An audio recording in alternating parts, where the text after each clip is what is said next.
entah siapa yang memulai dan mengultuskan beberapa tokoh dari beberapa daerah di Sulawesi Selatan. Dengan menggabungkan gambar dan foto, ketujuh orang tersebut yang kemudian hari dikenal dengan nama Wali Pitue atau tujuh wali. Walaupun ketujuh tokoh tersebut hidup berbeda zaman, masyarakat menerima saja foto yang banyak tersebar. Dan bahkan ada yang sampai menjadikannya jimat dan penglaris. Inilah ketujuh tokoh dari Sulawesi Selatan yang dianggap sebagai Wali Pitue atau tujuh wali dari Sulawesi Selatan. Pertama, Syekh Yusuf. Syekh Yusuf Abul Mahasin Tajul Halwati Al-Makassari Al-Bantani adalah salah seorang pahlawan nasional Indonesia. Ia juga digelari Tuan Te Salama Kari Goa, Tuan Guru Penyelamat kita dari Goa, oleh penduduknya di kalangan rakyat Sulawesi Selatan. Syekh Yusuf lahir dari pasangan Abdullah dengan Aminah pada 3 Juli 1626 di Goa, Sulawesi Selatan. Ketika lahir, ia dinamakan Muhammad Yusuf, suatu nama yang diberikan oleh Raja Goa Sultan Alauddin, yang juga adalah kerabat ibu Syekh Yusuf. Pendidikan agama diperolehnya sejak berusia 15 tahun di Cikuang dari Daeng Ritas Samang, guru kerajaan Goa. Syekh Yusuf juga berguru pada Sayyid Ba'alawi bin Abdul Al-Allama At-Tahir dan Sayyid Jalaluddin Al-Aidid. Kembali dari Cikuang, Syekh Yusuf menikah dengan putri Sultan Goa. Lalu pada usia 18 tahun, Syekh Yusuf pergi ke Banten dan Aceh. Di Banten, ia bersahabat dengan Sultan Ageng Tirtayasa, yang kelak menjadikannya mufti Kesultanan Banten. Di Aceh, Syekh Yusuf berguru pada Syekh Nuruddin Ar-Raniri dan mendalami tarekat Qadiriyah. Pada tahun 1644, Syekh Yusuf menunaikan ibadah haji dan tinggal di Mekah untuk beberapa lama, di mana ia belajar kepada ulama terkemuka di Mekah dan Madinah. Syekh Yusuf juga sempat mencari ilmu ke Yaman, berguru pada Syekh Abdullah Muhammad bin Abdul Al-Baqi, dan ke Damaskus untuk berguru pada Syekh Abu Al-Barakat Ayyub bin Ahmad bin Ayyub Al-Halwati Al-Quraisy. Syekh Yusuf mempelajari Islam sekitar 20 tahun di Timur Tengah.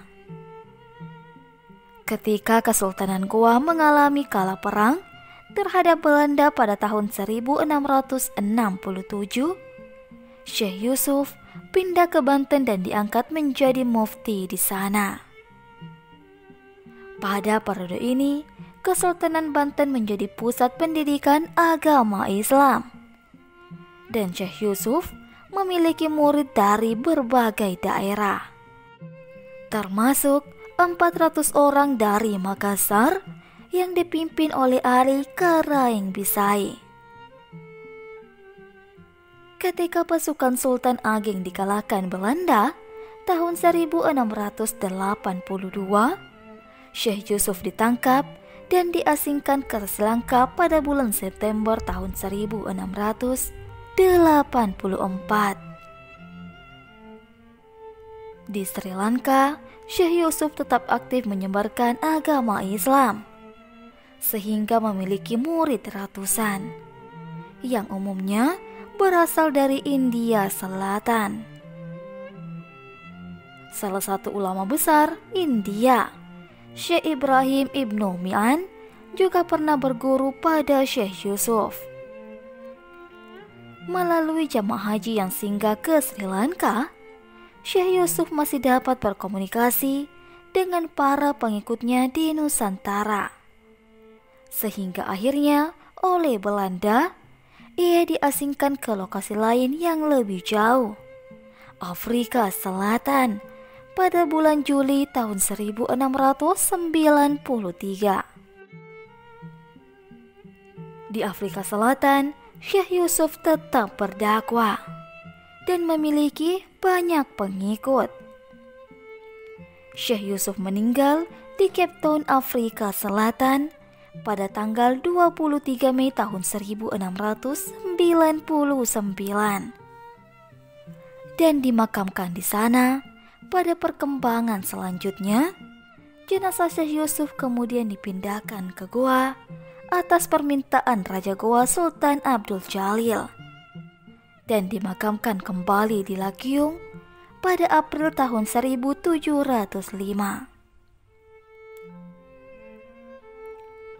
Kedua, Arung Palaka.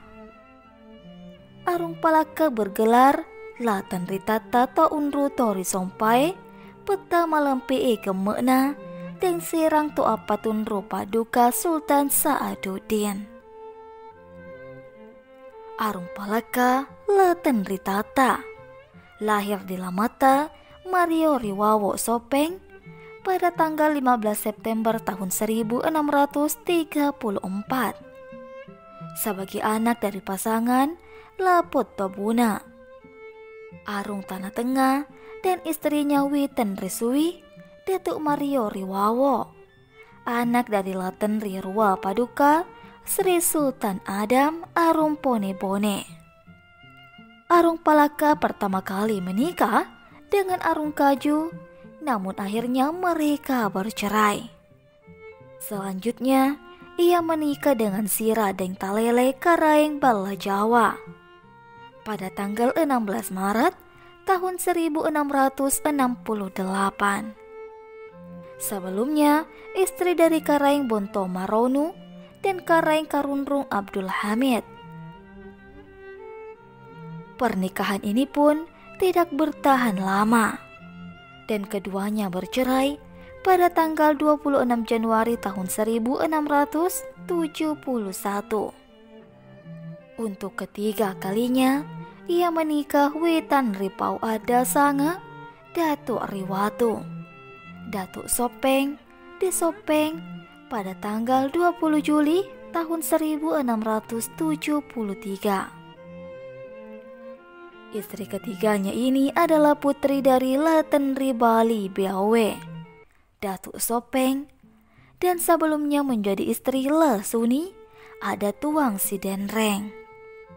Pernikahannya yang keempat dilaksanakan pada tanggal 14 September tahun 1684 dengan Daeng Marano, Karaeng Laikang, putri dari Pekampi Daeng Mengempa, Karaeng Bonto Marono, Goa, dan sebelumnya adalah istri dari Karaeng Bonto Manompo Muhammad.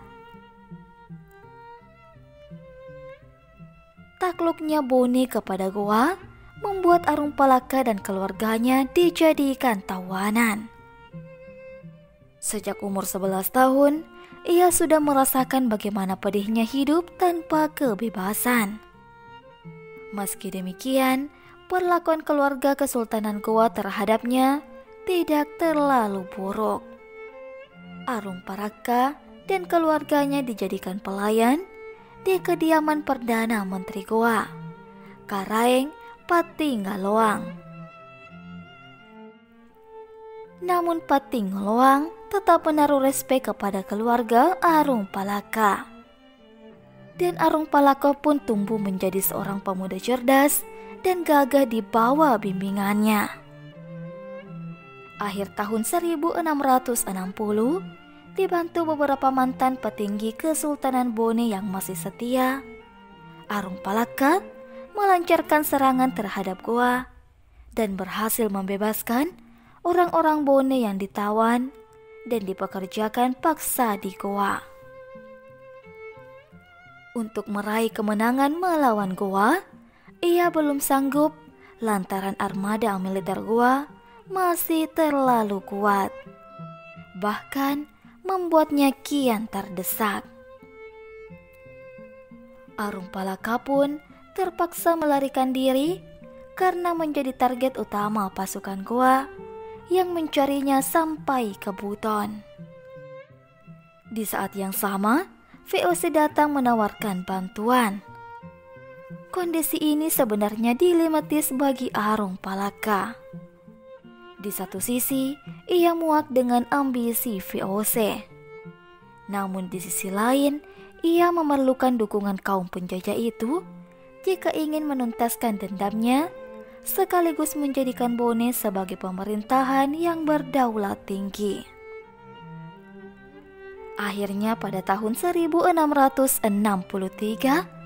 Arungpalaka dan para pengikutnya berlayar jauh ke Batavia, tepat di mana pusat kekuasaan VOC berada. Selain untuk menyelamatkan diri dari kerajaan Goa, Arungpalaka ternyata harus membuktikan terlebih dahulu bahwa ia memang benar-benar butuh bantuan VOC.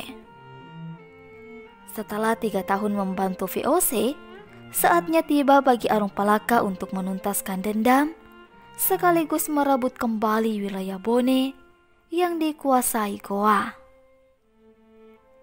Tanggal 24 November tahun 1666, armada besar bertolak dari pesisir utara Batavia menuju Celebes. Terdiri dari 21 kapal perang yang mengangkut 1.000 prajurit. Pasukan Arungpalaka yang beranggotakan 400 orang semakin percaya diri berkat bantuan VOC yang menyumbangkan 600 orang tentaranya dari Eropa yang paling terlatih. Mereka berangkat dengan satu tujuan: mengalahkan Goa yang saat itu dipimpin seorang raja perkasa berjuluk Ayam Jantan dari Timur, Sultan Hasanuddin. Dan meletuslah Perang Makassar. Goa pada akhirnya menyerah dan menandai kemenangan VOC.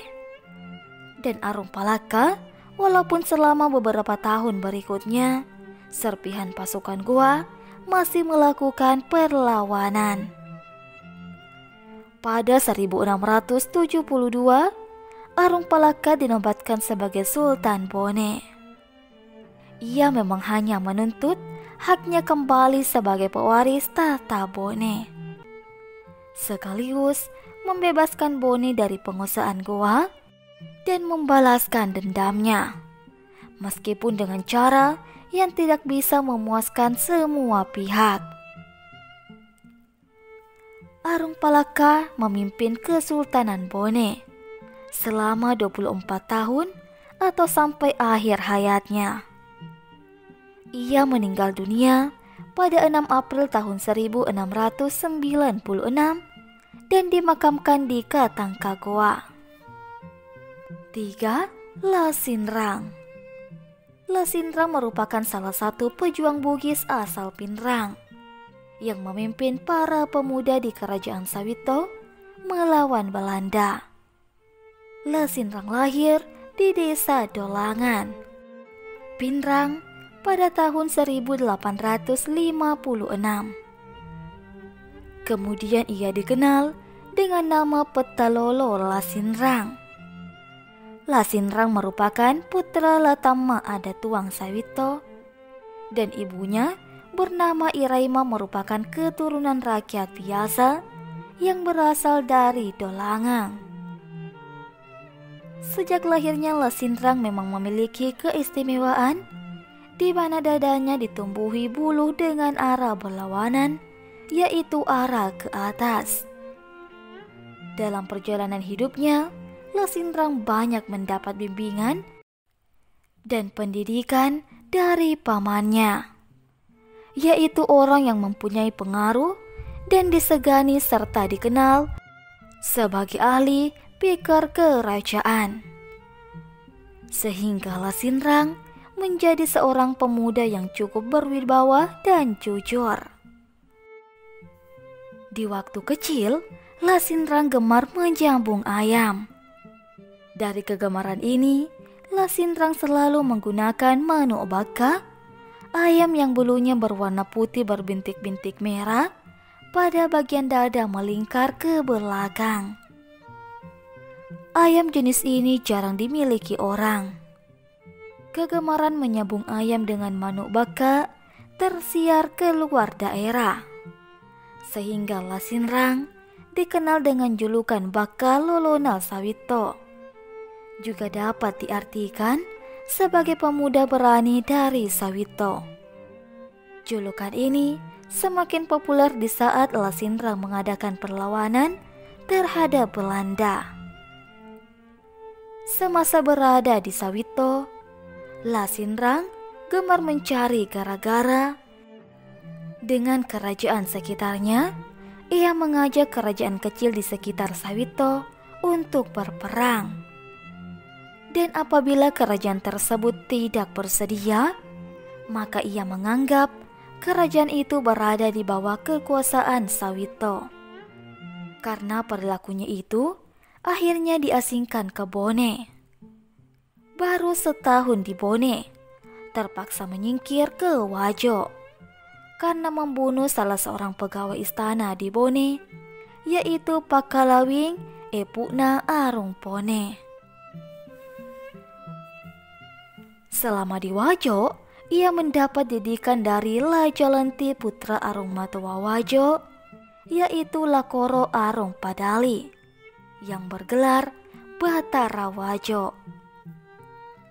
Lajanlante diangkat menjadi komandan pasukan Wajo, ditempe dengan pangkat jenderal. Setelah pengaruh Belanda terhadap kerajaan Sawito semakin hebat, maka Lasinrang dipanggil pulang oleh ayahnya dan diangkat menjadi panglima perang. Dalam kepemimpinannya sebagai panglima perang kerajaan Sawito, senjata yang dipergunakan adalah tombak-tombak dan keris. Tombak bentuknya besar, menyerupai dayung dan diberi nama Lasalaga, sedang kerisnya diberi nama Jalloe. Setelah beberapa lama, Lasinrang melakukan perlawanan terhadap Belanda. Lasinrang kemudian menyerahkan diri karena ayah dan istrinya ditangkap dan diancam akan disiksa. Lasinrang menjalani masa pengasingan di Banyumas dan dipulangkan dalam keadaan sakit dan lanjut usia. Lasinrang akhirnya wafat pada tanggal 29 Oktober tahun 1938 dan dimakamkan di Amas Sangang. Selanjutnya Kiai Haji Harun. Kiai Haji Harun merupakan seorang ulama yang berasal dari Tallo. Tidak banyak yang diketahui mengenai sosok Kiai Haji Harun ini. Selanjutnya, Peta Barang. Peta Barang juga biasa digelari Peta Tori Sapae. Ia merupakan keturunan Raja Baru. Tidak banyak yang diketahui mengenai sosok ini. Dalam beberapa cerita, ia dikisahkan tiba-tiba menghilang dari atas kudanya bersama seorang penunggu kudanya. Itu sebabnya Peta Barang diberi gelar Peta Tori Sapae yang memiliki makna dicari keberadaannya. Untuk artikel lebih lengkap mengenai siapa sebenarnya sosok Peta Barang, silakan buka artikel khusus Sosok Peta Barang di Sulawesi Selatan. Selanjutnya Imam Lapeo. Imam Lapeo bernama lengkap Muhammad Tahir Imam. Lapeo merupakan tokoh sufi yang dikenal akan kecerdasannya, keberaniannya, dan sifatnya yang mengedepankan nilai-nilai kemanusiaan. Muhammad Tahir lahir pada tahun 1838 di Pambusuang, Balanipa, Polewali Mandar, Sulawesi Barat. Ada perbedaan pendapat mengenai tahun kelahiran beliau. Ada yang berpendapat bahwa Muhammad Tahir dilahirkan pada tahun 1839 ketika Raja Balanipa ke-41 bernama Tomatindo Dimarica menjalankan pemerintahannya di Mandar dan semasa dengan upaya Belanda untuk menjejakkan kakinya di Mandar. Pendapat lainnya mengatakan bahwa Imam Lapeo lahir di Pambusuang tahun 1838. Sejak lahir, beliau diberi nama orang tuanya Junahil Namli, suatu nama yang unik yang artinya sayap semut. Imam Lapeo berlatar belakang dari keluarga yang taat beragama. Hal inilah yang sangat mempengaruhi proses pembentukan jiwa Imam Lapeo dan mewarnai kehidupannya. Ayahnya adalah seorang petani dan nelayan. Di samping itu, masyarakat mengenalnya sebagai seorang guru mengaji. Kemampuan mengaji Muhammad bin Haji Abdul Karim Abbatalahi diwarisi dari ayahnya yang tidak lain adalah kakek dari nama Nuko. Kakeknya adalah penghafal Al-Quran di Pambusuang. Melihat latar belakang keluarga Imam Lapeo, yang ayahnya merupakan guru mengaji dan ibunya merupakan keturunan Haddad, menunjukkan bahwa beliau merupakan keturunan yang cukup dikenal dan dihormati dalam masyarakat. Hal lain, bahwa pendidikan dan arahan orang tuanya menjadikan dasar bagi beliau dalam kehidupan selanjutnya. Demikian halnya dengan kondisi yang berasal dari keluarga nelayan, mempunyai tantangan yang cukup besar dalam upaya memenuhi kebutuhannya. Ia terbiasa dengan arus gelombang laut bersama ayahnya mencari ikan. Imam Lapeo mendapat pendidikan Al-Quran dari kakeknya bernama Abdul Karim. Di usia kanak-kanaknya, Imam Lapeo telah hatam Al-Quran beberapa kali melampaui teman-teman sebayanya. Menjelang usia remaja, ia lebih memperdalam bahasa Arab seperti nahwu saraf di Pambusuang. Lingkungan Pambusuang yang religius menjadikan Muhammad Tahir mendapat pendidikan agama yang baik. Imam Lapeo melanjutkan memperdalam ilmu agamanya di Pulau Salemo. Beberapa tahun ia tinggal di Salemo. Tepatnya sejak kehadiran Guru Gade yang melahirkan sejumlah ulama besar tanah Mandar. Guru Gade adalah keturunan Maulana Malik Ibrahim dari Gresik, Jawa Timur, pembawa Islam pertama di Nusantara. Ulama yang dilahirkan Guru Gade diantaranya Asyah Habib Sayyid Alwi Jamalullahi bin Sal, guru dari Muhammad Tahir, kemudian Muhammad Nuh yang mendirikan pesantren Nuhia di Pambusuang, dan H. Alwi, Imam Masjid Bala Pambusuang. Pada usianya yang baru 15 tahun, Imam Lapeo berani mengikuti pamannya Haji Buhari ke Padang, Sumatera Barat, dan tinggal selama 4 tahun menambah ilmu sambil berdagang sarung sutra. Sekembalinya dari Padang, ia melanjutkan perjalanan menuju Mekah, di samping untuk menunaikan ibadah haji, juga tinggal di sana selama beberapa puluh tahun untuk memperdalam ilmunya, mendatangi ulama besar, memperdalam ilmu fikih, tafsir, hadis, dan teologi. Di antara gurunya di Mekah adalah Syekh Muhammad Ibn. Perjalanannya ke Mekah dilaksanakan pada tahun 1886. Selain itu, Muhammad Tahir juga melakukan rihla ilmiah hingga ke Istanbul, Turki. Dalam usia yang semakin dewasa, Imam Lapio semakin ditempa oleh pengalaman hidupnya, baik sebagai seorang anak nelayan maupun pengetahuan keagamaannya. Modal pengalaman itulah sehingga pada usianya yang ke-27 tahun, beliau dinikahkan oleh gurunya yang bernama Sayyid Alwi Jamaluddin bin Sahil. Ia adalah seorang ulama besar dari Yaman. Imam Lapio dinikahkan dengan Hagia, yang kemudian berganti nama menjadi Ruqayyah. Dalam kehidupannya, Imam Lapio melangsungkan perkawinan sebanyak 6 kali. Versi lain menyebutkan 7 kali. Perkawinan ini didasarkan pada kesadarannya bahwa hal tersebut merupakan salah satu strategi dakwah yang paling efektif dalam pembaharuan Islam. Perlu digarisbawahi bahwa dari istri pertama sampai keempat merupakan keluarga atau keturunan tokoh-tokoh masyarakat dari setiap daerah asalnya. Hal ini dimaksudkan sebagai upaya untuk lebih mengembangkan Islam di kalangan masyarakat. Melalui orang-orang yang berpengaruh di daerahnya, gerakan dakwah Imam Lapio lebih menonjol pada aspek keramah dan kewaliannya.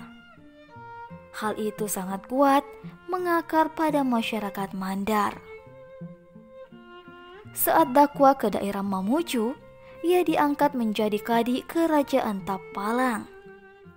Hubungan Imam Lapio dengan ulama-ulama di Jawa seperti Syekh Khalil Bangkalan dan Mbah Masum Lasem terhubung oleh guru dan sahabat Imam Lapio, yakni Habib Alwi bin Abdullah Al-Sal.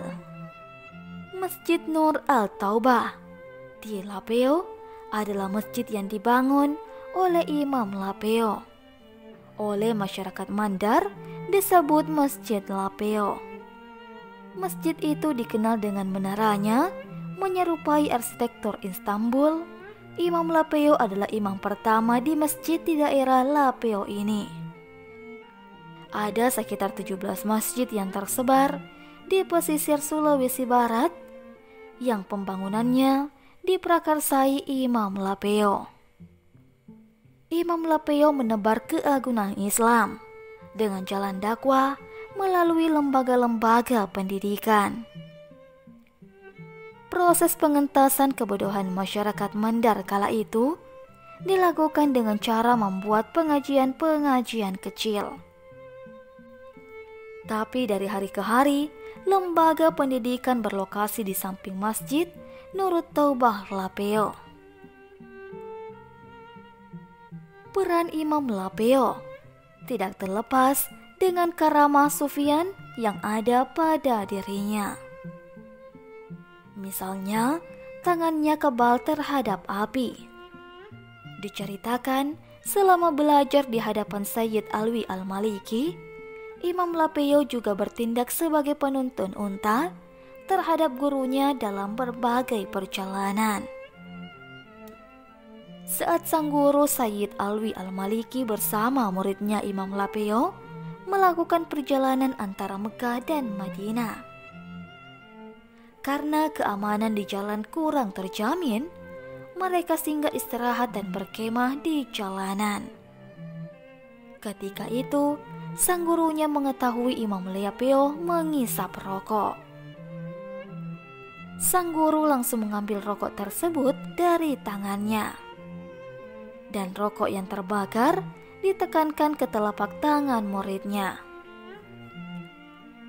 Dalam keadaan demikian, Imam Lapio tidak merintih dan tidak merasakan kesakitan. Malah hal itu dibiarkannya sampai semuanya selesai. Realitas keislaman masyarakat Mandar syarat dengan nuansa sufistik. Sementara Imam Lapio memiliki kualifikasi sebagai ulama sufi dengan beragam peran sosial keagamaan dan wawasan kebangsawaannya yang tinggi. Hal ini terlihat dari pengakuan yang disampaikan masyarakat Mandar dan dari analisis kepustakaan setempat. Peranan dan pengaruh Imam Lapeo terhadap masyarakat Mandar tidak terlepas dari pengetahuan dan pengalamannya dari proses pengembaraan intelektual di tingkat domestik dan mancanegara, yaitu Singapura, Turki, dan Arab Saudi. Selain mengembangkan tradisi tahfiz, Imam Lapeo juga berinisiasi kepada tarekat Syadziliyah dan berdakwah dalam lisan saja.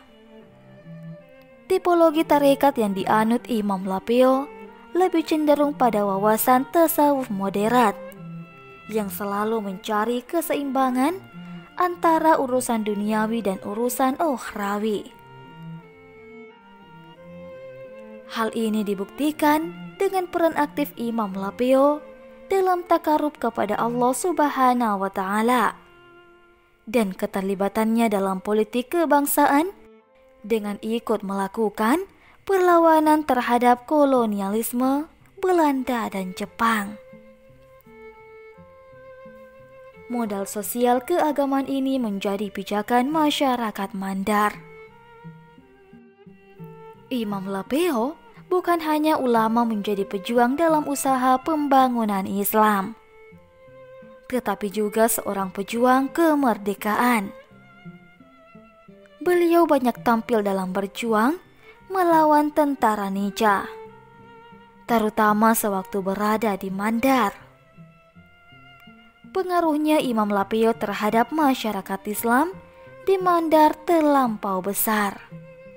Maka pemerintah Nica Belanda menghentikan dakwahnya sebab timbul kekhawatiran akan muncul perlawanan. Akibat pengaruh dakwah Imam Lapeo, menjelang kematiannya, Imam Lapeo berpesan supaya disediakan batang pisang sebelah menyebelah sebagai tempat bersandarnya bicara dengan mungkar nakir. Imam Lapeo wafat pada hari Selasa 17 Juni tahun 1952 dalam usia 114 tahun. Terakhir, Datuk Sangkala. Tidak banyak yang diketahui mengenai tokoh ini.